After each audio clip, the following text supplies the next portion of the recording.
Gara-gara satu ucapan, di bangsa Arab terjadi perangan antara dua suku sampai 40 tahun gara-gara ucapan. 40 tahun perang gara-gara satu ucapan, satu kata. Hati-hati ucapannya. Man kana yu'minu billahi wal yawmil akhir falyaqul khairan aw liyasmut. Barang siapa yang iman kepada Allah dan hari akhir, berkatalah yang baik atau diam. Wallahi saya milih lebih baik banyak diam daripada bicara. Sering saya diundang i'tikaf. Baru kali ini saya menemukan masuk masjid, Masya Allah, semua melek matanya, tidak tidur.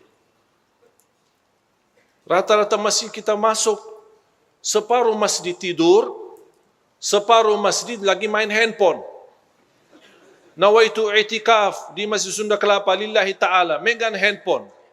Dia salah sebut niat, seharusnya nawaitu i'tikaf sambil megang handphone lillahi ta'ala. Ini baru wajar. Itu bukan i'tikaf yang sesungguhnya. Kita belajar bagaimana Rasulullah SAW sampai tidak mau keluar dari batas masjidnya. Kalau dia merasa capek, dia hanya keluarkan kepalanya, karena pintu masjid sama rumahnya kan satu tembok. Rasulullah keluarkan kepalanya dari masjid supaya dibersihkan dan dicucikan, dimandikan oleh Siti Aisyah radhiyallahu anha. Dan kembali lagi masukkan kepala Rasulullah SAW untuk beriktikaf di masjid. Kita coba sekarang bayangkan iktikaf. Padahal apalagi Lailatul Qadar. Seagung-agungnya dan sebahagia orang yang diterima amalannya di Lailatul Qadar. Dan saya kemarin sudah membaca banyak pendapat masalah Lailatul Qadar. Ini mudah-mudahan menjadi wawasan untuk kita semua. Ada pendapat Lailatul Qadar itu berpindah-pindah. Bisa di malam ganjil, bisa di malam genap. Bisa di awal malam 21, 23, 22, malam 24, bisa malam 26, bisa malam 27. Itu satu pendapat. Dan ini pendapat bagian ulama yang berakhir, maksudnya di zaman belakangan ini. Tapi menurut ulama di zaman awal, termasuk para sahabat dan para tabi'in, ulama yang masyhur, itu rata-rata hampir disepakati malam Lailatul Qadar tidak berpindah-pindah. Apa dasar mereka? Turunnya Al-Quran di Lailatul Qadar. Masa Lailatul Qadar turunnya Al-Quran pindah-pindah? Sebentar turun Quran malam ini, sebentar malam ini, malam ini. Kan Quran turunnya satu kali. Makanya dasar mereka kuat. Dan itulah yang dipilih oleh Sayyidina Umar bin Khattab, Abdullah bin Mas'ud, Ubay bin Ka'ab, Abdullah bin Abbas. Para sahabat yang besar-besar memilih malam Lailatul Qadar, malam 27. Sambil Ubay bin Ka'ab di hadis yang sahih bersumpah, demi Allah, malam Lailatul Qadar, malam 27. Itu yang diajarkan oleh Nabi Muhammad SAW. Dan tidak berpindah-pindah.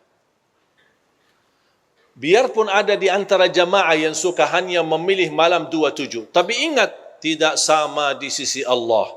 Yang memperjuangkan dirinya dari malam pertama terakhir 10 akhir, sama hanya yang memilih cuma satu malam. Tidak mungkin sama di sisi Allah. Walaupun kita bertemu Lailatul Qadar malam ini.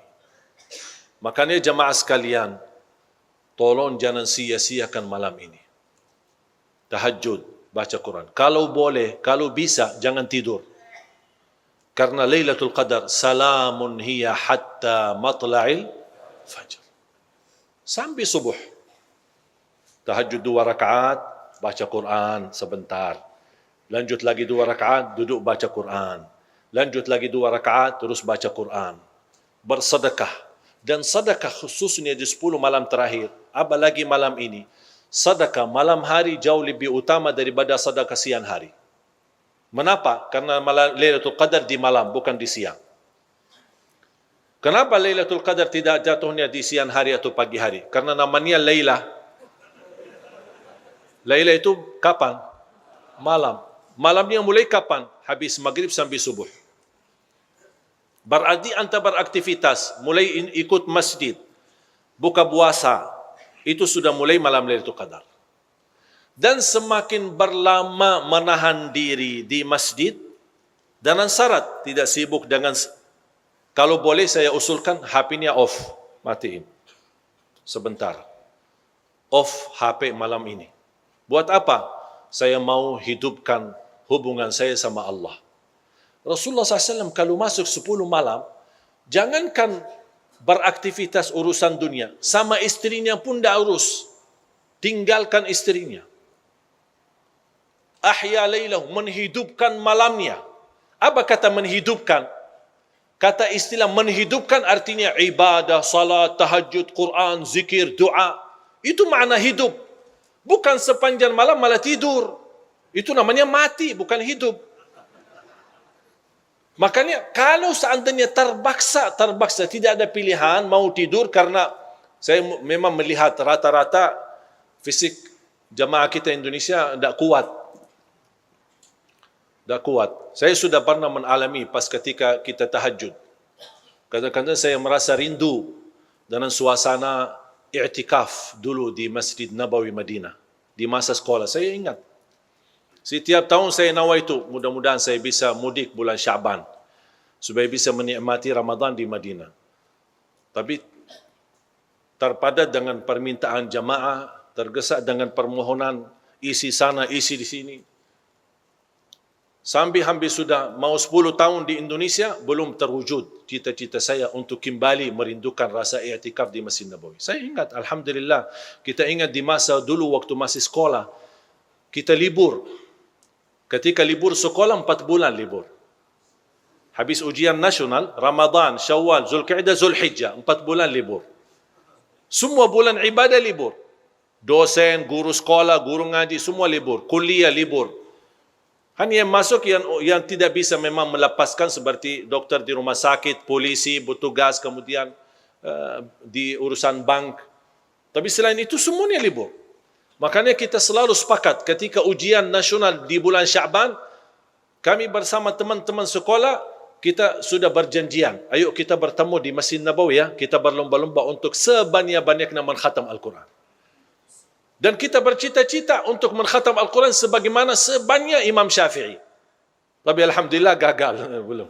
Dah bisa-bisa. Dah bayangkan, dah bisa bayangkan. Kok 20 jam kita harus baca Al-Quran.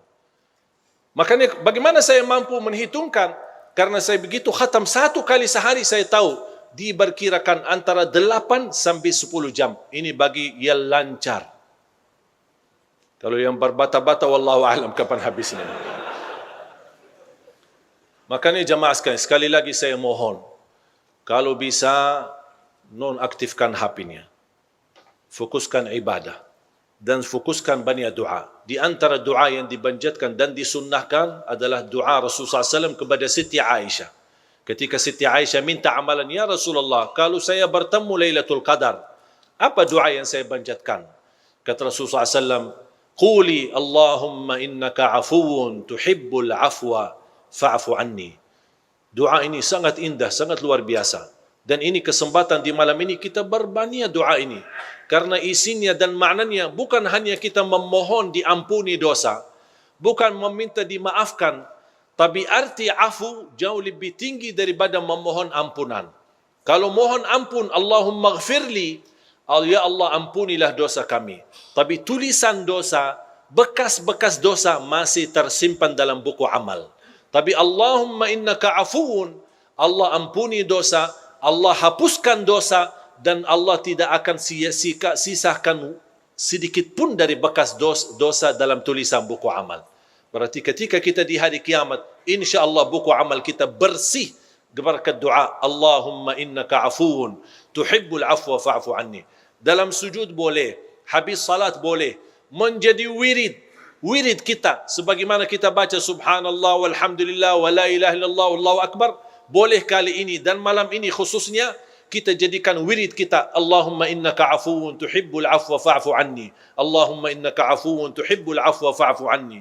Allahumma innaka afuun tuhibbul afwa fa'fu anni. Kita mengharap pemaafan Allah Subhanahu wa taala, karena pemaafan Allah beda sama pemaafan manusia. Kadang-kadang orang menzalimi kita, menghina kita, caci maki kita, dan datang minta maaf. Mungkin kita mampu ikhlas dan memaafkan, tapi belum tentu bekas sakit hati ada atau bisa dihilangkan dalam hati. Kalau Allah Subhanahu wa taala memaafkan kita, insya-Allah tidak ada sedikit pun bekas di dalam buku amal kita. dan itulah doa yang dianjurkan oleh Rasulullah SAW kepada Siti Aisyah radhiyallahu anha. Makanya kembali lagi, isi lidah ini dengan kebaikan, zikir, doa, istighfar, dan terus mendoakan orang tua, mendoakan saudaranya, mendoakan negeri kita Indonesia agar selalu dalam lindungan Allah Subhanahu wa taala, mendapatkan pemimpin yang takwa, pemimpin yang adil, pemimpin yang amanah, pemimpin yang ikhlas, yang memimpin negeri ini, yang bisa menjaga dan bisa melayani rakyatnya dengan sebaik-baiknya.